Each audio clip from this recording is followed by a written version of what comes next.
नमस्कार दोस्तों, स्वागत है आपका। न्यूज़ को देख रहे हैं आप और मैं हूं आपके साथ लता। सोचिए कि आपके राज्य में इलेक्शन हो, चुनाव हो और आपके दरवाजे पर, आपके घर पर कोई नेता, न सिर्फ नेता, देश का प्रधानमंत्री पहुंचे। उससे आपको क्या उम्मीदें होंगी? आप ये सोच रहे होंगे कि अब आपके जो दरवाजे में प्रधानमंत्री देश के पहुंचे हुए हैं तो आपके हक की बात होगी, आपके रोजमर्रा की जरूरतों की बात होगी, रोजगार की बात होगी, शिक्षा की बात होगी, स्वास्थ्य की बात होगी। अब आप ये कह रहे होंगे, सोच रहे होंगे कि आखिर मैं ऐसा क्यों तंज कस रही हूँ देश के प्रधानमंत्री को। दरअसल आज जो है पीएम नरेंद्र मोदी ऋषिकेश पहुंचे थे। हालांकि इसके पहले वो रुद्रपुर उधमसिंह नगर में पहुंच चुके हैं जनता को संबोधित करने के लिए। और देखिए, उत्तराखंड ना सिर्फ बल्कि पूरे ही देश में जो है लोकसभा चुनाव है और उत्तराखंड में 19 अप्रैल को पहले चरण में जो है मतदान होना है। और इसके लिए जो है बीजेपी के बड़े बड़े दिग्गज नेता जो है वो जनता के द्वार पर पहुंच रहे हैं, दरवाजे पर पहुंच रहे हैं, उनसे उनकी परेशानियों को, कष्टों को दूर करने की गारंटी देते हुए उन्हें वोट देने की अपील कर रहे हैं। अब आज खास बात ये रही कि जब प्रधानमंत्री ऋषिकेश पहुंचे तो जरूर उन्हें वादों की जो है झड़ियां लगा दी, तमाम जो है बड़ी बड़ी सौगातें देने की बात जरूर कही, लेकिन उनके बयानों में, उनके लंबे चौड़े भाषण में कहीं भी पहाड़ का दर्द नहीं झलका। ये मैं दरअसल क्यों कह रही हूँ? ये दरअसल मैं इसीलिए कह रही हूँ कि आज जो पीएम नरेंद्र मोदी ने जो भाषण दिया लंबा चौड़ा, उसमें जो झलक थी वो सिर्फ और सिर्फ राष्ट्रवाद की झलक थी, सिर्फ और सिर्फ कांग्रेस पार्टी पर हमला करने की झलक थी, सिर्फ और सिर्फ धारा 370, राम मंदिर, 3 तलाक, इनकी झलक थी।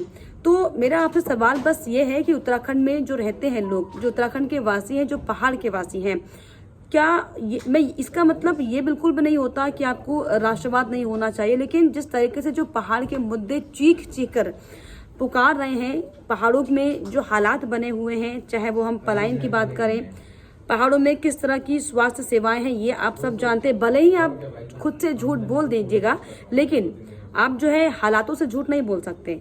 पहाड़ों में किस तरीके से जो है दरदरे जर्जर अस्पताल हैं, ये सब ने देखा है।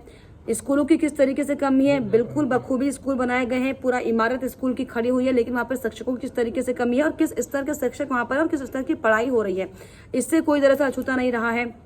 इसके अलावा अगर हम देखें तो पहाड़ों में रोजगार की कितनी समस्या है, सड़कों की कितनी समस्या है। हालांकि सड़कें जो है पहुंच रही है, लेकिन पूरी तरीके से, जिस तरीके से जो है पूरा पुलिंदा तारीफों का बीजेपी की पार्टी बांटती हुई दिखाई पड़ती, क्या आप इससे सहमत हैं कि आपके जो पहाड़ पर, आपका जहां पर घर, जहां पर आप रहते हैं, उसके आसपास की जो सड़कें हैं, जो गली मोहल्ले हैं, जो अस्पताल हैं, जो शिक्षा स्वास्थ्य की सेवाएं हैं, वो क्या बहाल हैं? दरअसल ये मेरा जिक्र इसीलिए है क्योंकि आज जो है पीएम नरेंद्र मोदी ने साफ तौर पर अपने लंबे चौड़े भाषण में जो 10 बड़ी बातें, हालांकि लंबी चौड़ी उन्होंने बातें कही जनता को लुभाने के लिए, लेकिन जो 10 बड़ी बातें थी, अगर हम उनका जिक्र करें तो उन बातों में कहीं से कहीं तक पहाड़ का दर्द झलकता हुआ दिखाई नहीं पड़ा। हालांकि कांग्रेस को जमकर आड़े हाथों लेते हुए दिखाई वो पड़े हैं। कांग्रेस को सनातन विरोधी उन्होंने बता डाला, उन्होंने देवी देवताओं का अपमान करने वाली पार्टी कांग्रेस को बताया। हालांकि पहाड़ में, उत्तराखंड में खासतौर पर, जो कि देवों की भूमि कही जाती है, किस तरीके से लंबे समय से देवी देवताओं को पूजा जाता है, ये हम सब जानते हैं। लेकिन क्योंकि माहौल सबको बनाना है विपक्षी पार्टियों को लेकर, लेकिन ऐसे में जो हमारा सब्जेक्ट है वो ये है कि आज पीएम नरेंद्र मोदी ने कौन कौन सी 10 बड़ी बातें करी। क्या उन बड़ी बातों से पहाड़ का विकास होगा क्या? ये दरअसल बड़ा सवाल है। अब हम जिक्र करते हैं कि पीएम नरेंद्र मोदी ने अपने भाषण में कौन सी बड़ी खास बातें कही। देखिए, सबसे पहले हालांकि पीएम नरेंद्र मोदी ने जो है डमरू बजाकर भीड़ का स्वागत किया, गढ़वाली भाषा में उन्होंने प्रणाम किया, अपने भाषण की शुरुआत की। नंबर 2, उन्होंने कांग्रेस को पर आरोप लगाते हुए राम मंदिर का जिक्र करते हुए उन्होंने कहा कि राम के अस्तित्व पर कांग्रेस ने सवाल खड़े किए थे, यानी कि यहाँ पर जो है राम मंदिर का जिक्र हो गया। इसके अलावा देखिए, पीएम नरेंद्र मोदी ने साफ तौर पर कहा कि उत्तराखंड की आस्था को, उत्तराखंड में जो देवी देवताओं को पूजने वाले लोग हैं, जो कि किसी की बातों में नहीं आने वाले, जो कि अपने कल्चर को, अपनी संस्कृति को कभी नहीं भूलने वाले, उनके लिए उन्होंने कहा कि उत्तराखंड की आस्था को तबाह करने की साजिश की गई। उत्तराखंड में ये जिक्र किया गया। इसके अलावा देखिए, उन्होंने कहा कि गंगा जी के अस्तित्व अस्तित्व को भी कांग्रेस ने नकारा है। इसके अलावा उन्होंने तिरंगा सुरक्षा की गारंटी का जिक्र किया। देखिए, अब तक में 5 गारंटी जो है पीएम नरेंद्र मोदी की पढ़ चुकी हूँ, लेकिन इसमें अब तक पहाड़ का जिक्र नहीं आया। पहाड़ के पानी का, जवानी का, पलायन का, सुरक्षा का, शिक्षा का, स्वास्थ्य का कोई जिक्र नहीं आया। लेकिन बड़ी बड़ी बातें जो बीजेपी अपनी हर रैलियों में करते हुए दिखाई पड़ रही है, इसका जिक्र जरूर हुआ। और इसका मतलब ये बिल्कुल भी नहीं है कि दरअसल मैं एक तरफा होकर बात कर रही हूँ। अगर हम उत्तराखंड की खासतौर पर हम बात करते हैं तो उत्तराखंड में किस तरह की हालत है, आधा मैदानी क्षेत्र, आधा पहाड़ी क्षेत्र, और पहाड़ी क्षेत्रों के लिए जब तक आवाज नहीं निकलेगी विकास की तो वहां पर विकास नहीं हो पाएगा।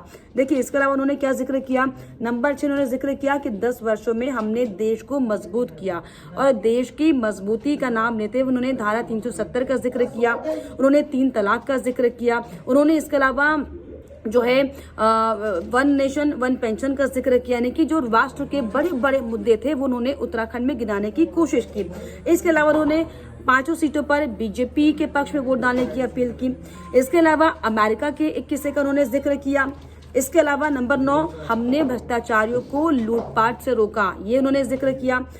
नंबर 10, कांग्रेस विकास और विरासत विरोधी पार्टी है। देखिए, कुल मिलाकर हालांकि पीएम नरेंद्र मोदी ने भारत को विकसित करने की बात तो जरूर कही, लेकिन उत्तराखंड को विकसित करने पर बिल्कुल भी जोर क्या दिया, ये दरअसल बड़ा सवाल है। क्योंकि जब भी हम उत्तराखंड का जिक्र करते हैं, जब भी हम किसी पहाड़ी क्षेत्र या फिर पहाड़ी जगह का जिक्र करते हैं, तो वहां पर जो पहाड़ में रहने वाले लोग हैं वो कितने विकसित हैं उनका जिक्र किया जाता है। उनके विकसित को देखकर, उनकी विकसितता को देखने के बाद ही आप जो है विकास का और बेहतर का जो है आप एक रिजल्ट निकालते हैं, एक आकलन निकालते हैं।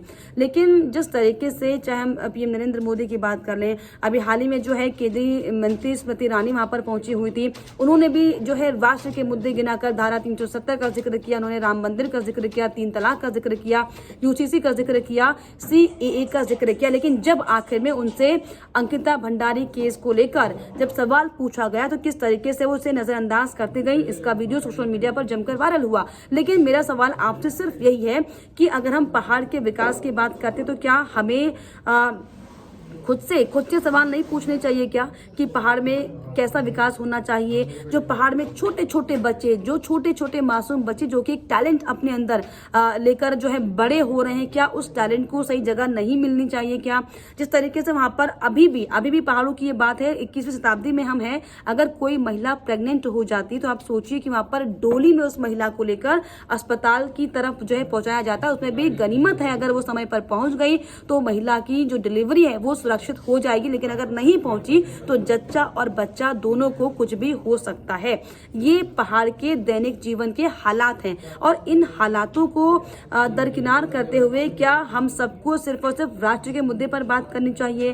क्यों ना हमें जो छोटे छोटे राज्य उनके विकसित होने की बात करते हुए एक बड़े एक राष्ट्र को विकसित करने की बात करनी चाहिए, एक बड़े विजन की तरफ हमें आगे बढ़ना चाहिए। लेकिन आज जिस तरीके से, आज नहीं लगातार जिस तरीके से बीजेपी के बड़े बड़े धुरंधर नेता उत्तराखंड के अलग अलग इलाकों का जो है दौरा कर रहे हैं, किस तरीके से जो है राष्ट्र के मुद्दों को भुनाने की कोशिश राज्यवार तरीके से की जा रही है, क्या ये मुद्दा होना चाहिए मतदान करने का? ये दरअसल मेरा आपसे सवाल है। और इन सवालों के इर्द गिर्द आपकी जो है परिभाषा इन सवालों को लेकर क्या कहती है, आपकी सोच और समझ क्या कहती है, मुझे कमेंट बॉक्स में जरूर लिखिएगा और ये बताइएगा कि आपके जो इलाके हैं उनमें कौन से मुद्दे प्रभावित हो रहे हैं, आपको किस चीज की समस्या हो रही है? क्या राम मंदिर बन जाने से, क्या 3 तलाक हो जाने से, क्या यूसीसी कानून आने से, क्या सीए कानून आने से, क्या इसके अलावा जो बड़ी बड़ी बातें धारा 370 लग जाने से क्या एक किसी राज्य का जो है विकास हो जाएगा? क्या यहाँ पर चीजें खत्म हो जाती हैं? क्या यहाँ पर अब क्या तमाम सरकारों को शटल डाउन कर देना चाहिए क्या कि उनका काम खत्म हो गए? नहीं।